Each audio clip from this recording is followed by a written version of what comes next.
Welcome to cosmic astromancy zen channel guys. Hope you all doing fine. आशा करती हूँ आप सभी स्वस्थ एवं प्रसन्न होंगे। तो चलिए निकालेंगे आज की daily energies. As usual we will be drawing 6 cards for today's energy and interpreting it. बहुत प्यारी सी एनर्जीज आई है। मेजर अरकाना भी आए हैं। हैपनिंग सैड डे भी दिखाई देता है। और फाइन। तो पहली ही एनर्जी यहाँ पे बहुत ज़्यादा मेजर अरकाना भी है। 3 मेजर अरकाना है एंड 3 यहाँ पे माइनर है। तो डेली रूटीन या डेली स्टफ भी होगा और मेजर स्टफ भी है। सबसे पहला ही कार्ड आया है मैजिशियन का। तो ये तो कंफर्म बात है कि हमारे के न्यूयर्स के साथ कोई मैजिशियंस एनर्जीज है, या फिर वो ऐसे पर्सन है जो जहाँ जाते हैं उनका काम तुरंत ही हो जाता है, या इतने मैग्नेटिक है कि उनकी सारे कार्य प्रोफेशनली पर्सनली मैजिकली हो जाया करते हैं। तो कुछ इस प्रकार की एनर्जीज है हमारे किनेवियर्स के वर्किंग स्टाइल पैटर्न को दिखाई देती है। अब इसका मतलब ये नहीं है कि उनके हाथ में कोई मैजिक है। यस, उनके हाथ में डिवाइन सपोर्ट सिस्टम है। डिवाइन चाहते हैं कि उनको मैजिकली सारे काम हो जाए, तो उनके सारे काम होते हुए दिखाई देते हैं। सेकेंड कार्ड है 7 ऑफ सोर्स का। तो हमारे किनेवियर्स किसी पैटर्न से भागते हुए दिखाई दे रहे हैं, किसी परेशानी से भागते हुए दिखाई दे रहे हैं। ऐसा लग रहा है कि जितना भी है बस उतना ही लेके आगे की तरफ बढ़ चले, वरना उतना भी नहीं रह जाएगा। कुछ इस तरीके की स्थितियां दिख रही है। तो जिस फॉर्म में वो थे, जिस कॉम्प्लेक्सेस में वो है, उन्हें नहीं समझ में आता कैसे वहां से हटे, बट वो हटना तो चाहते हैं। ऐसी कोई एनर्जीज यहाँ पे दिखाई दे रही है। नेक्स्ट कार्ड है चैरियट का। तो यहाँ पे चैरियट की एनर्जीज आती है तो बहुत कुछ बताती है। यहाँ पर चैरियट की एनर्जी हाइड एंड सी की एनर्जी भी है, ब्लैक एंड व्हाइट की भी है, मेजर शिफ्ट की भी है और हैवी मूवमेंट की है। या तो हमारे किन्हीं व्यूअर्स एक हैवी ट्रांसफॉर्मेशन लेके आ रहे हैं, जैसे सर्विस करते होंगे तो कहेंगे कि नहीं, आज मैं रिजाइन कर रहा हूँ और मैं बिजनेस स्टार्ट करने वाला हूँ। कुछ इस प्रकार की एनर्जीज हो सकती है। या फिर आप किसी प्लेस पे रहते हैं तो दूसरी प्लेस पे आपने ट्रांसफर ले लेना है। या फिर हैवी मूवमेंट है, ट्रैवल करके कहीं और जाना है। और नहीं है तो काइनेटिकली जो एक communication, debate, argument, chariot means एक डिक्लेरेशन किसी भी चीज का वो करके उसके कॉन्सिक्वेंसेस एक्सेप्ट करते हुए दिखाई दे रहे हैं। इसीलिए ये बहुत हैवी मूवमेंट दिखाई देता है, बट ये प्लीजिंग समझ में आ रहा है क्योंकि इसके जस्ट बाद का कार्ड यहाँ पर मेहनत का है, हार्डवर्क का है और वैंस का है। तो ये बात तो कंफर्म है कि हमारे केनेवियर्स एक पर्टिकुलर सेट ऑफ सीन से हैवी मूवमेंट देकर एक बेहतर जिंदगी के लिए, बेहतर सिनारियोज एंड सिचुएशंस के लिए अपने आप को तैयार कर रहे हैं, मेहनत कर रहे हैं, स्टेप बाय स्टेप आगे बढ़ते हुए दिखाई दे रहे हैं। बट बहुत अच्छी बात है कि मैजिकल एनर्जीज रहेंगी, मीन्स डिवाइन सपोर्ट सिस्टम रहेगा।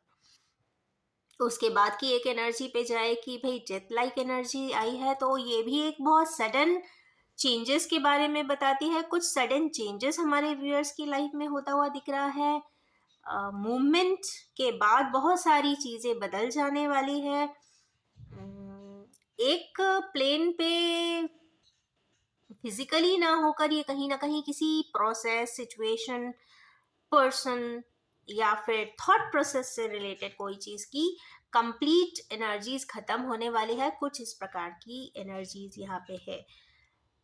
तो मेरे हिसाब से डेथ का कार्ड जब भी आता है तो एक ट्रांसफॉर्मेशन जरूर लाता है। हमारे किनेवियर्स को एक लर्निंग की जरूरत है, ग्रोथ की जरूरत है एंड ट्रांसफॉर्मेशन की जरूरत है। अगर आप एक ही पॉइंट पे अगर जिंदगी भर, क्या हम तो कहते हैं 10 जिंदगी भी अटके रहे, तो आप उसी पॉइंट पे ही अटके रहेंगे। तो जिंदगी में आए हुए सारे एक्सपीरियंसेस के हिसाब से आपको लर्न करने की जरूरत है। नहीं लर्न किया है, दोबारा से ऐसी ही स्थिति बनती है। नेक्स्ट कार्ड आता है 2 ऑफ पेंटिकल्स का। तो ये एक जगलिंग की एनर्जी है, बट एक चीज और देखेंगे, ये कहीं ना कहीं डिजायर्स की भी एनर्जी है और यहाँ पे इन्फिनिटी का साइन भी है। तो जिगजैग भी है, वो ये भी करना चाहते हैं, वो भी करना चाहते हैं। हमारे व्यूअर्स को गेम्स भी पसंद है तो एंटरटेनमेंट भी पसंद है। तो कहीं ना कहीं उनको दोनों ही एस्पेक्ट को देते हुए कम ज़्यादा सॉट एनालिसिस करते हुए दिखाई दे रहे हैं। ये फाइनेंशियल हो सकता है कि ये फाइनेंस इसमें इस बिजनेस में पैसा लगाएं या दूसरे बिजनेस में पैसा लगाएं, या मैं ये ड्रीम पूरा करूं या दूसरा ड्रीम पूरा करूं। तो कुछ इस प्रकार की एनर्जीज है। तो बहुत अच्छी चेरिशिंग एनर्जीज है, मैनिफेस्टिंग एनर्जीज है, और यहाँ पे अबंडेंस की भी एनर्जीज है। चूंकि अबंडेंस यहाँ डिवाइन सपोर्ट सिस्टम में आया है और हैवी मूवमेंट में आया है, तो ये तो कंफर्म बात है कि अगर आज के दिन आप ऐसा कोई फैसला करते हैं कि नहीं, अब मैं आगे की तरफ बढ़ूंगा और मैं ये चेंजेस ला के रहूंगा, तो अगर इस तरीके की कोई वर्क प्रोसीजर है तो डेफिनेटली आप आज के दिन से स्टार्ट कर सकते हैं। और अगर इसके नंबरिंग पे अगर आते हैं तो ये 1 नंबर, 7 नंबर, ये भी 7 नंबर है। 7 की यहाँ पे बहुतायत है। इसका मतलब है जो भी है वो डेस्टीन्ड है। डेस्टिनी, या कहते हैं ना, लाइफ साइकिल में कुछ पैटर्न्स ऐसे होते हैं जो आपकी पिछली लाइफ से या फिर पास्ट लाइफ से भी कैरी फॉरवर्ड होकर आते हैं। इसीलिए कहते हैं कि सारी चीजें आप यहीं ही खत्म कर दीजिए, दूसरी लाइफ तक ले जाने की जरूरत ही नहीं है। क्योंकि जब तक आप पैटर्न ब्रेक करेंगे नहीं, जब तक आप उस परेशानी को हल करेंगे नहीं, जब तक आप उस डेस्टिन्ड टास्क को एक्सेप्ट करेंगे नहीं, या टास्क हो, असाइनमेंट हो, लेसन हो, एक्सपीरियंस हो, पर्सन हो, रिलेशन हो, कुछ भी हो, बट वो लर्निंग आपको सीखनी ही होती है। क्योंकि केतु का काम है to complete the unfinished task of your past life. अगर पास्ट लाइफ से कोई चीज कैरी फॉरवर्ड आ रही है, किसी भी पर्सन की पत्रिका में अगर राहु केतु का कोई कॉम्बिनेशन ऐसा आया है जिसकी वजह से चेंजेस है, बहुत तकलीफ है, परेशानियां हैं, मतलब एकदम जैम्ड परेशानी है, जैमर जैसा लगा हुआ है, समझ नहीं आता, लॉकिंग का सिस्टम है, लॉक्ड हो जाती है सिचुएशंस, समझ में नहीं आता इसके आगे क्या होगा, तो इस तरीके के पैटर्न्स को कहीं ना कहीं ब्रेक करने की जरूरत जरूर है। क्योंकि जब तक चीजें ब्रेक होती नहीं, वो पैटर्न के फिल्टर्स अगर खत्म होते नहीं है, आगे का रास्ता आपको मिलता नहीं है।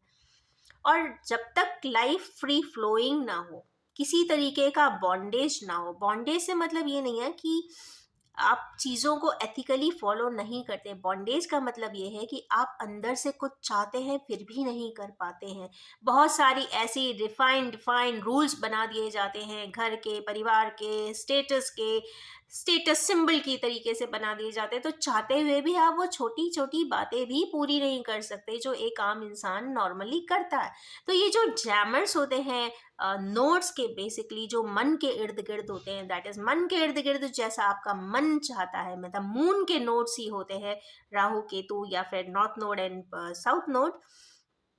अगर इस तरीके की कोई ट्रिवियलिटीज आपके साथ भी है तो कहीं ना कहीं वो पैटर्न्स ब्रेक करने की ज़रूरत है। और इसमें बेस्ट रेमेडियल यही होता है कि आप ओम वर्ड को ज़रूर चैंट करें। ओम वर्ड में बहुत सारे वाइब्रेशंस इतने कंप्लीट है कि आपकी साउथ नोड हो या नॉर्थ नोड हो, उसके वाइब्रेशंस न्यूट्रलाइज होती है। मेडिटेट जरूर करें। Meditation brings you the best and best answers for life, तो मेडिटेट जरूर करें। लड़ने में, झगड़ने में, खींचने में, ड्रा करने में कभी भी, कहते हैं ना, कोई भी सॉल्यूशन नहीं मिलता। तो हमेशा सॉल्यूशन एंड रिजोल्यूशंस की तरफ रहे। ब्रेन को हमेशा उस जगह पर टैप इन करे जहाँ पे आपको सॉल्यूशंस दिखते हैं, आगे की तरफ बढ़ना दिखता है, आपकी एनर्जीज जहाँ से फ्लो होती है, जहाँ पे आपका वाइब्रेशन पॉजिटिवली आपको आगे की तरफ ले जाता है, उस तरफ आप जरूर जाएं, आगे की तरफ जरूर बढ़े। तो ये ब्यूटीफुल सी एनर्जीज के साथ मैं अपनी इस रीडिंग को एंड करना चाहूंगी। अगर आप भी इन एनर्जी से रेजोनेट करना चाहते हैं तो do like, share, recommend and suggest my video. And yes, ये भी बताना चाहूंगी कि ये general, collective, timeless and gender free reading है। जब भी आपके सामने आएगी कुछ ना कुछ जरूर रेजोनेट कर देने वाली है। ये टोटली एक टाइमलेस रीडिंग है। Thank you so much and have a most prosperous and wonderful day and time ahead.